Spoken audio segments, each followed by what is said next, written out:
Buongiorno carissimi amici e bentrovati al microfono Martina Reolon per il consueto appuntamento con la rassegna stampa di Radio Piave.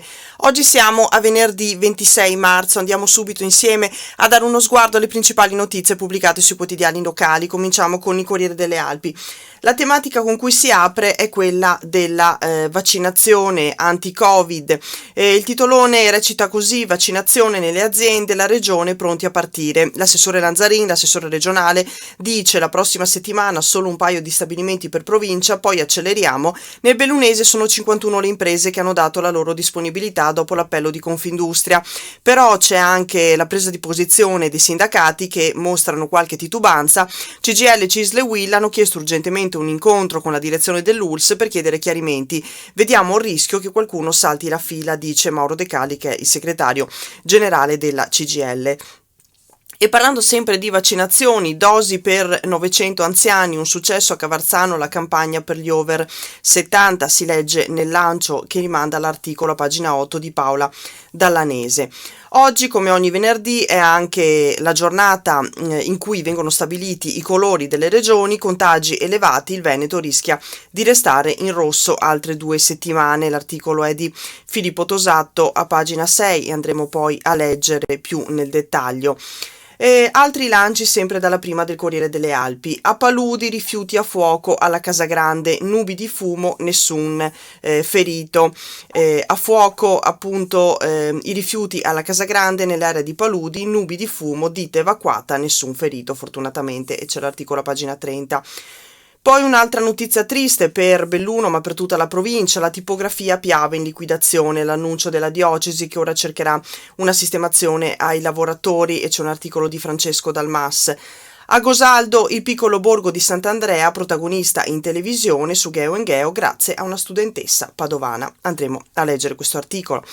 E la foto di copertina è dedicata al lavoro della regista bellunese Alessia Buiatti, un viaggio dell'anima tra Feltre e Comelico nel corto di Alessia Buiatti, un viaggio tra le montagne bellunesi a bordo di una vecchia Volvo che sa di dolore e fratture, ma anche di vicinanza e riparazione. Si intitola Neve, il viaggio che sei per me, l'ultimo lavoro cinematografico della nostrana Alessia Buiatti, un cortometraggio girato in soli 3 giorni, anche con una vecchia telecamera video 8, come attrici una giovanissima Emma Frison e una dolcissima Giusy Buscemi, l'articolo di Francesca Valente. Un altro lancio riguarda la riapertura dell'edicola a Lozzo di Cadore, al bar La Rosa, riaperta l'edicola, un lettore in attesa alle 6 del mattino. Claudio Vacca e la moglie Anna Doriguzzi, titolari del bar La Rosa, sono soddisfatti, quindi si tratta di una riapertura che nei paesi di montagna è sempre una buona notizia, e quando la pandemia finirà andrà anche meglio, dicono i gestori. Andiamo subito a leggere gli articoli che riguardano la tematica coronavirus e le vaccinazioni anche in provincia di Belluno. Per quanto riguarda il Veneto c'è questo articolo a pagina 6, vaccini in azienda e agli assistenti over 65 si prospettano altre 2 settimane in rosso. Lo leggevamo prima, oggi infatti la riclassificazione delle regioni, l'incidenza dei contagi resta troppo elevata. Ricoveri sono 2082 in Veneto, oltre il picco del 2020, e l'articolo è di Filippo Tosatto, che inizia parlando della campagna vaccinale e dice: passi in avanti in una campagna vaccinale fin qui frenata da scarsità di dosi, continui cambi di strategia ministeriale e confusione organizzativa. Da oggi il Veneto inizierà a vaccinare contro il Covid anche i caregiver, ovvero i conviventi di età superiore ai 65 anni, siano familiari o badanti, che accompagneranno alla somministrazione dell'antidoto gli over 80, uno per famiglia. Lo ha annunciato Luca Zaia riferendo l'adesione al progetto di tutte le aziende sanitarie della regione. Il nostro target prevede la copertura completa degli ultraottantenni entro metà aprile. Non è facile perché sono oltre 400.000 e un quarto di loro deve essere raggiunto a domicilio. E l'altra novità riguarda le imprese che, raccogliendo l'appello di Confindustria, hanno offerto spazi attrezzati ai medici di fiducia per la vaccinazione del personale, inclusi i parenti stretti più anziani. Dopo andremo a leggere qual è la situazione in provincia di Belluno. Già ieri nella rassegna avevamo annunciato questa tematica. Per quanto riguarda invece quello che succederà nelle prossime ore per quanto riguarda la curva dei contagi e la decisione che verrà presa, la riclassificazione delle regioni, c'è il rischio che per il Veneto si prospettino altre 2 settimane in rosso, perché infatti l'andamento dei contagi è sostanzialmente stabile, però i ricoveri complessivi sono a quota 2082, oltre il picco registrato un anno fa. Ciò ha indotto il Comitato Tecnico Scientifico della Regione a rimodulare il piano di sanità pubblica con il graduale rallentamento delle attività ospedaliere ordinarie e la concentrazione delle risorse sui malati critici di coronavirus. Ricordiamo quello che era accaduto 2 volte anche lo scorso anno quando le strutture ospedaliere cominciavano a essere sotto pressione, con appunto il graduale rallentamento delle attività ordinarie e la concentrazione delle risorse sui malati critici di coronavirus, che significa spazio alle urgenze. Per quanto riguarda le attività ordinarie, appunto un graduale rallentamento, perché le forze si devono concentrare sui malati critici di coronavirus. In Veneto i ricoveri sono a 2082 e nell'articolo si legge che è oltre il picco registrato un anno fa. Andiamo avanti e leggiamo la notizia a pagina 7 che riguarda la vaccinazione nelle fabbriche in provincia di Belluno. Il lavoro, 51 fabbriche dicono sì a vaccini, sindacato è titubante, troppa confusione. Confindustria in prima fila che dice nessuno vuole saltare la fila, per molti immunizzare indipendenti è fondamentale, e l'articolo è di Francesco Dalmas. Sono ben 51 le industrie della provincia di Belluno disponibili a ospitare la vaccinazione dei loro dipendenti, dei familiari e in tanti casi anche dei residenti delle comunità di riferimento. Ma il sindacato esprime titubanza. CGIL e CISL e UIL hanno chiesto urgentemente un incontro con la direzione dell'ULSS per chiedere chiarimenti. Vediamo il rischio che qualcuno salti la fila, nota Mauro De Carli, segretario della CGIL. Non è assolutamente questa la nostra intenzione, precisano i vertici di Confindustria Belluno Dolomiti.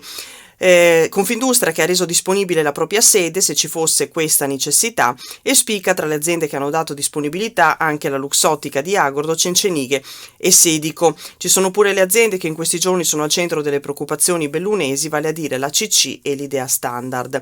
Lorraine Berton aprirà la sua Arlecchino Airwear, e poi la Derigo Vision, Oros, la Forgia Alluminio e ancora Dolomiti Bus, Latte Busche, Vemer, Seribe e le altre aziende ancora, gran parte di quelle più grandi, ma anche tante piccole realtà. Nei giorni scorsi Confindustria si è fatta promotrice a livello nazionale di un'azione volta ad evidenziare l'assoluta necessità di accelerare la campagna vaccinale, consentendo alle persone di giocare un ruolo attivo. Da Belluno è arrivata un'adesione che è andata al di là di ogni aspettativa. La risposta delle imprese bellunesi alla mappatura di Confindustria è stata oltremodo positiva, dice ancora Lorraine Berton.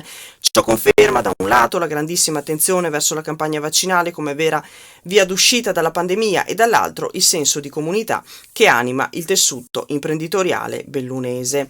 Quindi sono 51 appunto le aziende. I sindacati hanno manifestato dubbi, come leggevamo prima, e dicendo che c'è il rischio concreto che a confusione si aggiunga ulteriore confusione fino a rendere il piano vaccinale davvero ingestibile. Per questo i sindacati hanno chiesto un incontro con l'ULSS per fare il punto della situazione.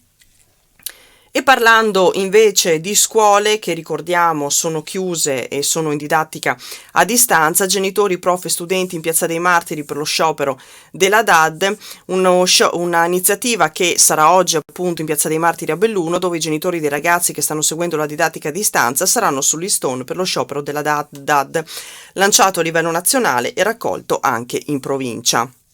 A denunciare la situazione sono i genitori, e ci saranno però insieme a genitori anche studenti e insegnanti che chiederanno la riapertura delle scuole. Un'iniziativa simile ma silenziosa si svolgerà oggi in Vial di Zoldo, anche a Piazza Santin a Forno, e dove saranno abbandonati per alcune ore gli zaini dei ragazzi insieme a dei cartelli che chiedono la riapertura della scuola. E domani saranno 2 le manifestazioni che si svolgeranno nel Bellunese, la prima sempre in centro a Belluno e l'altra a Ponte nelle Alpi, e gli organizzatori tendono a dire che non si tratta di una protesta ma di sensibilizzazione, e lo scopo non è quello di polemizzare contro la DAD, ma di far sapere che la scuola è il luogo in cui si impara anche attraverso la relazione, che è possibile solo in presenza.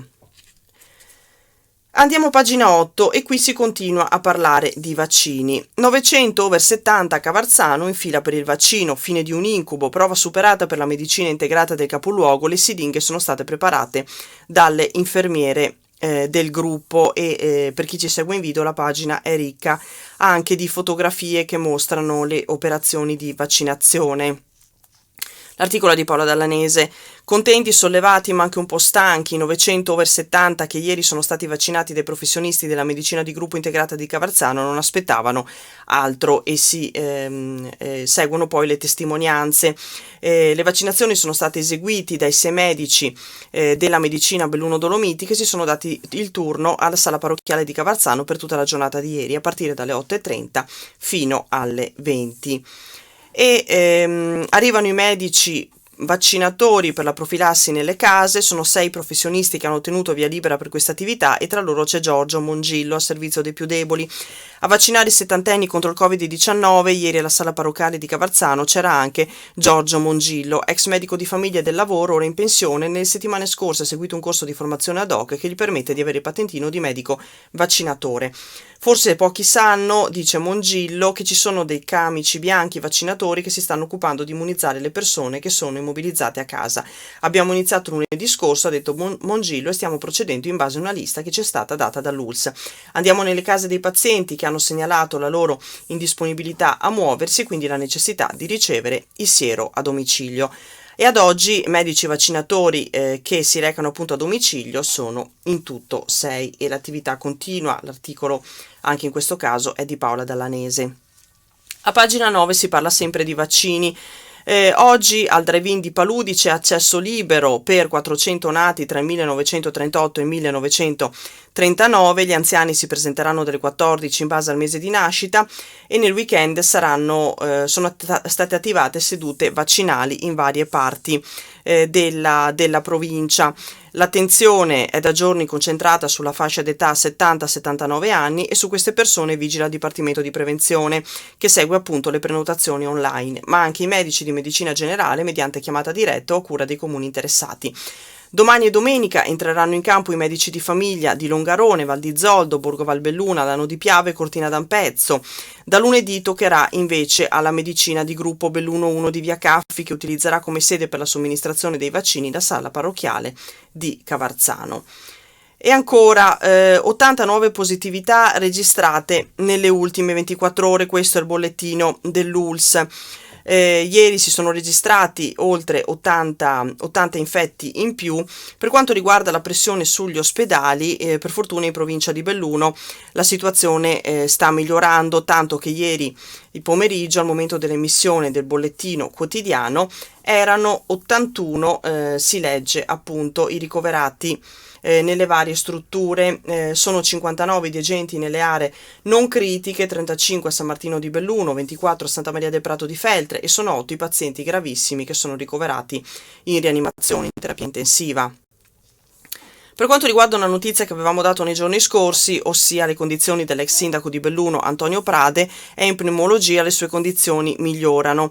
Nelle ultime ore l'avvocato bellunese ha lasciato la terapia intensiva del San Martino e adesso è ricoverato nel reparto di pneumologia, un trasferimento che fa ben sperare nella guarigione dopo tanta preoccupazione per la sua famiglia.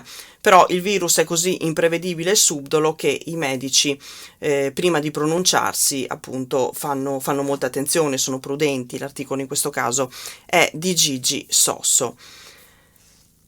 Chiudiamo l'edizione nazionale del Nord-Est e andiamo alle pagine espressamente dedicate alla provincia di Belluno.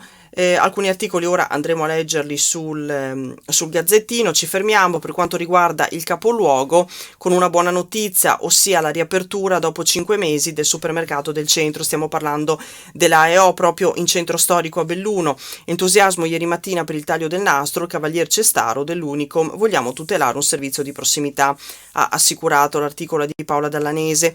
17 addetti, 4 appena assunti, nuove attrezzature, nuovo percorso per i clienti per ottimizzare il tempo di spesa, nuove casse, una nuova veste insomma per l'AEO. di Piazza dei Martiri a Belluno, inaugurato alla presenza del titolare, il cavalier Marcello Cestaro. A presiedere all'inaugurazione il sindaco Jacopo Massaro, che ha manifestato soddisfazione per la buona notizia. L'AEO sarà aperto 6 giorni su 7 e osserverà la chiusura nella pausa pranzo. La soddisfazione dei residenti del centro storico è la palese. Ieri mattina non hanno atteso un attimo i clienti affezionati per entrare nel supermercato e vedere da un lato come era stato cambiato e migliorato, ma anche per ritrovare molti degli addetti che negli anni sono diventati confidenti e amici. Ricordiamo, è di fatto l'unico punto di riferimento in centro storico anche per la popolazione anziana che fatica a muoversi se non accompagnata. Leggiamo ancora l'articolo che riguarda il rogo. Ieri l'allarme a paludi, bruciano rifiuti stoccati alla ditta Casagrande, nube nera in zona industriale, arrivano i vigili del fuoco con carabinieri e ARPAF, per fortuna nessun intossicato tra i dipendenti. L'articolo è di Cristina Contento. Rifiuti a fuoco sotto il capannone in cemento dell'azienda Casagrande, che in zona industriale a Paludi è un impianto di trattamento e smaltimento rifiuti. Una nube nera ha avvolto ben presto buona parte della zona industriale ed era visibile anche dalla strada statale per chi transitava in auto. Nell'aria anche il tipico odore di materiale plastico, carta e cartone bruciati. Non c'è stato bisogno di evacuare la zona, svuotato solo lo stabilimento, nel quale al momento dell'incendio si trovavano circa 10 persone tra dipendenti e titolari. Nessun ferito, solo un po' di apprensione vista l'emergenza che aveva coinvolto l'azienda. Il SUEM ha spedito anche un'ambulanza, ma non si sono registrate persone intossicate, quindi per fortuna nessuna persona coinvolta. I tecnici dell'ARPAV, anche loro hanno avuto un bel da fare, sono stati prelevati campioni di aria con alcuni canister, mentre alla fine dell'intervento dei pompieri è iniziato il lavoro dei tecnici ambientali sull'attività dell'azienda, da verificare tutta la documentazione di arrivo e i registri per capire da dove arrivava il carico di rifiuti interessato dalle fiamme, spiega uno dei tecnici dell'agenzia ambientale.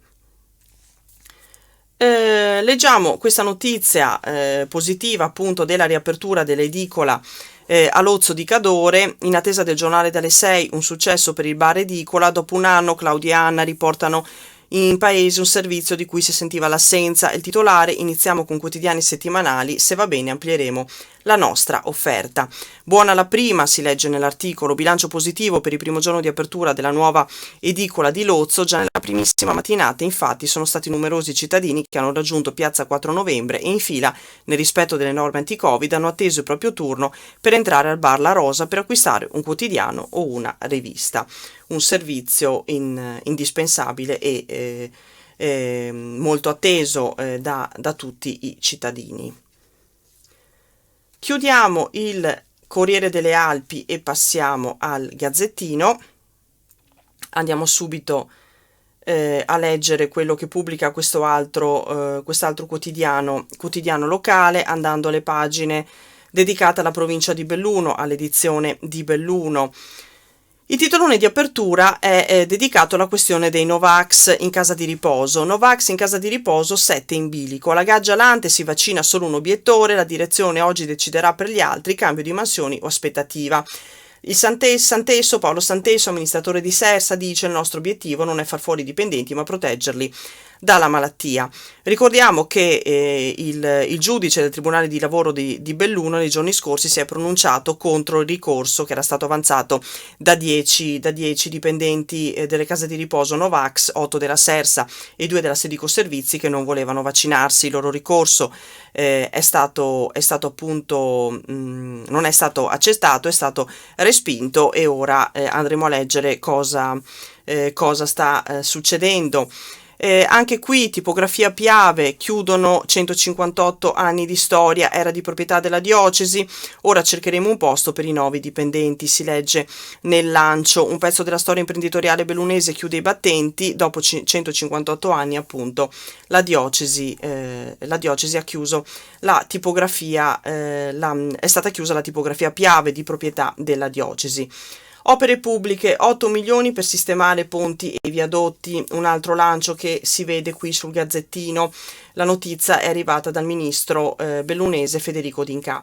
Borgo Valbelluna, crisi ACC, i sindacati in piazza Roma. Ricordiamo che oggi appunto i sindacati, le segreterie nazionali dei sindacati si sono autoconvocate a Roma, non avendo ricevuto finora una convocazione dal Ministero, e scenderà anche una rappresentanza degli sindacati bellunesi.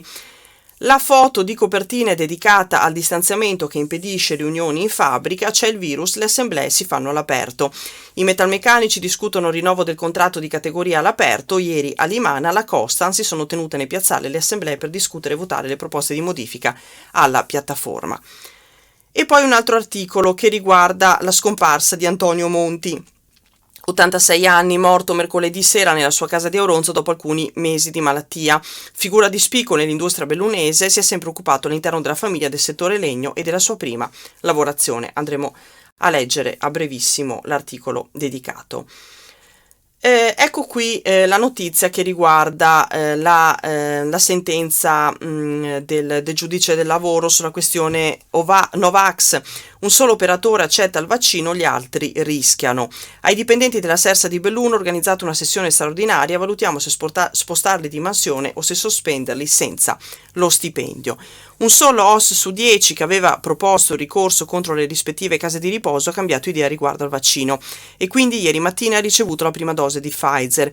Quindi sono 9 gli operatori sociosanitari che hanno deciso di continuare a opporsi. Il vaccino proprio non lo vogliono fare.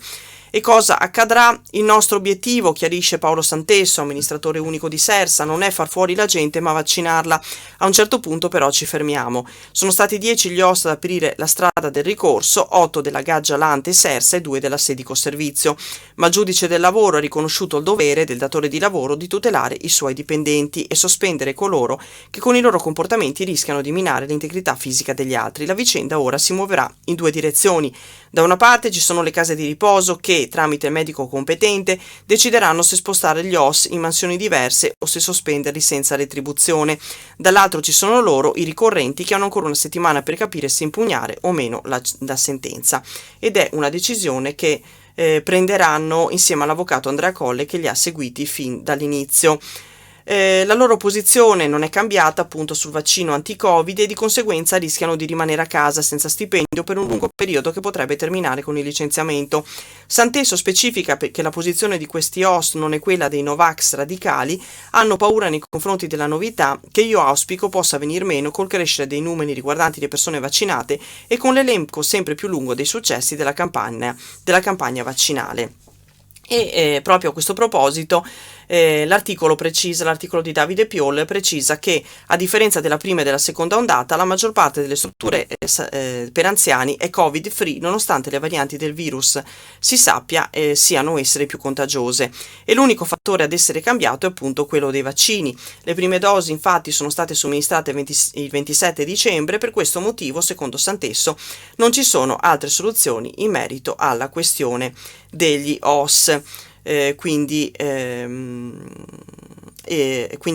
la buona notizia appunto è che i vaccini stanno funzionando, quindi nelle case di riposo la situazione è decisamente migliorata rispetto alla prima e alla seconda ondata.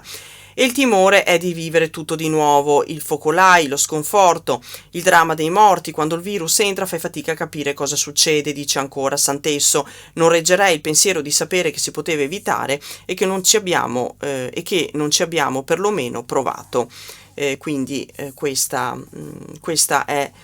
Queste sono le dichiarazioni di Paolo Santesso, l'amministratore unico di Sersa. Andiamo avanti e andiamo a pagina 8 dell'edizione di Belluno, dove c'è la notizia relativa alla chiusura della storica tipografia Piave. Dopo 158 anni il laboratorio, proprietà della diocesi, sarà messo in liquidazione e gli attuali 9 dipendenti licenziati. Il vicario Don Diego Bardin dice: la forte crisi dell'editoria e i nuovi mezzi di lettura hanno accentuato i problemi. Doccia fredda per uno degli storici laboratori tipografici della provincia. Dopo quasi 160 anni la tipografia Piave sarà messa in liquidazione e nei prossimi mesi cesserà l'attività. E non si tratta di una serranda come le altre. Con la chiusura di questa azienda cala infatti il sipario non solo su un'attività storica della provincia di Belluno, ma su un vero e proprio pezzo di storia che ha fatto appunto la storia del territorio e dei suoi protagonisti, delle lotte, delle conquiste, delle fatiche, dei momenti di gloria, ha aiutato e contribuito a raccontarla. La comunicazione è arrivata ieri dalla diocesi. Il vicario episcopale per i beni temporali, Don Diego Bardin, è entrato nel dettaglio, ha spiegato quella che è la situazione, ricordando che la tipografia era nata per offrire un servizio alla diocesi di Belluno Feltre, quindi alle parrocchie, ma nel tempo aveva anche allargato il proprio settore di attività e si era proposta con i propri servizi anche al di fuori dei confini provinciali, in particolare attraverso il proprio marchio editoriale Tipi Edizioni. L'articolo è di Giovanni Santin, che continua appunto ricordando quella che è stata l'opera. L'attività della tipografia è un'azienda autonoma, una società a responsabilità limitata con 2 soci, uno è l'Opera Diocesana San Martino, l'altro è invece il Seminario Gregoriano. Ricordiamo che la tipografia Piave ha stampato per tantissimi anni anche l'amico del popolo, quindi ha svolto un'attività fondamentale. Poi con il passaggio a colori l'amico del popolo ha iniziato a stampare fuori provincia. Viene ricordato anche all'interno dell'articolo appunto dal torchio alle tecnologie moderne, punto di riferimento delle parrocchie. La Piave ha sempre stampato l'amico fino al 2008, quando il giornale, passando dal bianco e nero al colore, ha avuto bisogno di essere stampato su una rotativa più grande di quella usata fino ad allora, e quindi si è dovuto ricorrere a un centro stampa fuori provincia. È grande l'amarezza per la liquidazione, per quello che è il destino della tipografia Piave. Oggi la tipografia Piave dispone di elevate professionalità e ottime attrezzature, così si presenta l'azienda sul web, che le permettono di offrire un servizio efficiente e completo in tutte le fasi della lavorazione. Il processo di liquidazione è affidato a un commissario liquidatore appena iniziato e si concluderà nel giro di alcuni mesi dopo 158 anni di storia, si legge appunto ancora nell'articolo. Andiamo avanti e leggiamo ancora un paio di notizie prima di chiudere. Ci fermiamo in questo caso nelle pagine di Valbelluna. In Valle del Mis più servizi, ristoro e camping. Il parco sta effettuando una serie di lavori per rendere ancora più attrattiva la località e il chiosco in Pial Falcina. I turisti nel 2021 avranno pasticali e nuove strutture, ma il parcheggio da quest'anno sarà a pagamento per tutti. Quest'anno si potrà consumare un pasto caldo, magari seduti sulla terrazza panoramica che guarda sul lago, e dormire nelle tende dell'area campeggio ad esse dedicate. Il 2021 sarà un anno di transizione per la Valle del Mis, che registra una serie di novità, propedeutico ad un 2022 in cui tutto il sito dovrà essere a pieno regime nell'accogliere le migliaia di persone che durante i mesi estivi prendono d'assalto l'area, e a spiegare le novità è il presidente dell'ente parco Ennio Vigne. Per quanto riguarda la CC, leggevamo prima al lancio, i sindacati oggi in piazza Roma proseguono le azioni per salvare le 2 ditte di Borgo Valbelluna. Una rappresentanza locale di sindacalisti sarà oggi a Roma per l'autoconvocazione proclamata a livello nazionale. In concomitanza con l'incontro sulla vertenza ex Silva sarà effettuato un presidio di delegati e delegate delle aziende presso il Ministero dello Sviluppo Economico. Scenderanno Stefano Bona, Mauro Zulian e Massimo Busetti, che sono uniti. Il dovere ci chiama. E per la crisi della Standard di Trichiana, ieri invece si è tenuto un coordinamento nazionale di Filctem, Femcam e Wilctem.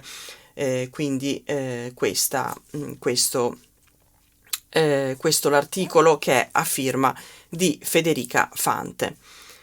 Leggiamo ancora la notizia della scomparsa di uno dei protagonisti dell'epopea del legno. Stiamo parlando del capitano d'industria Monti, mancato a 86 anni nella sua casa di Auronzo. Ha destato profondo cordoglio nella Val d'Ansiei e in tutto il Cadore la notizia della scomparsa di Antonio Monti, 86 anni, dopo alcuni mesi di malattia. Figura di spicco dell'attività economica di Auronzo, Antonio si è sempre occupato all'interno della famiglia del settore legno e della sua prima lavorazione, branca del resto intrapresa sulle orme del padre Riccardo e ora trasmessa al figlio Christian. Come imprenditore aveva rinnovato con tecnologia all'avanguardia la segheria situata nella frazione di Riziò, tanto che spesso era oggetto di visite guidate da parte degli operatori del settore.